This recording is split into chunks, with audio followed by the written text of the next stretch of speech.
Hello friends, welcome to my channel Shukla Pakshala. আজকে আমি কোনো রান্নার ভিডিও নিয়ে আসিনি, যেগুলো রান্না করেছি সেইগুলোই দেখাচ্ছি। আর আমি গেছিলাম পাশে প্রতিবেশী গৃহপ্রবেশ ছিল, সেটাও তোমাদের দেখাবো। আজকে আমি রান্না করিনি, দিদি রান্না করেছিল। ওই বাংলাদেশে ওরা যেভাবে রান্না করে সেইভাবেই। এখানে দেখতেই পাচ্ছ স্যালাড কেটে রেখেছি, শসা কেটে রেখেছিলাম।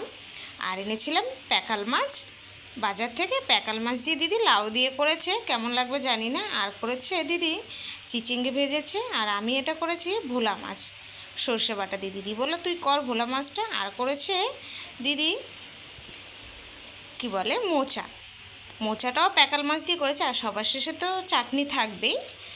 আর আমি পাশে বাড়িতে ওদের গৃহপ্রবেশ হয়েছে, সেই গৃহপ্রবেশে গেছিলাম। গৃহপ্রবেশটা বেশ ওদের ঘরটা সুন্দরই করেছে। আর গৃহপ্রবেশে গিয়ে খেয়েছিলাম পোলাও আর অনেক কিছু। আর আমি ওদেরকে গিফট করেছিলাম এই বুদ্ধাটা, আমার বেশ খুব ভালো লাগে, বুদ্ধা বলো গণেশ তাই।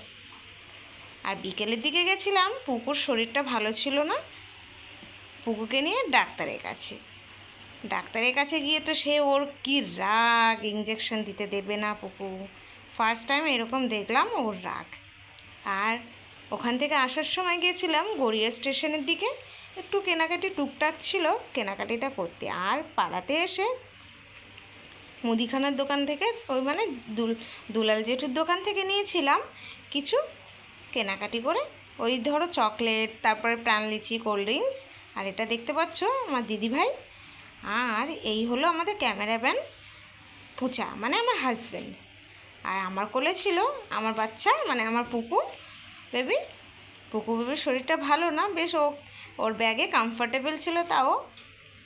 আর এদিকে ওরা ডিসাইড করছে কোন চকলেটটা নেবে। আর সবার শেষে নিয়েছিলাম প্রাণ লিচি। ছোটোবেলার কথা মনে পড়ে গেল প্রাণ লিচি। যদি ভালো লেগে থাকে লাইক করো, আর আমার চ্যানেলটাকে অবশ্যই সাবস্ক্রাইব করো। আর ভিডিওটি কেমন হয়েছে জানিও। আমাদের এখানে তো সারাদিন ধরে বৃষ্টি হচ্ছে, তোমাদের ওখানে হচ্ছে কিনা সেটাও জানিও।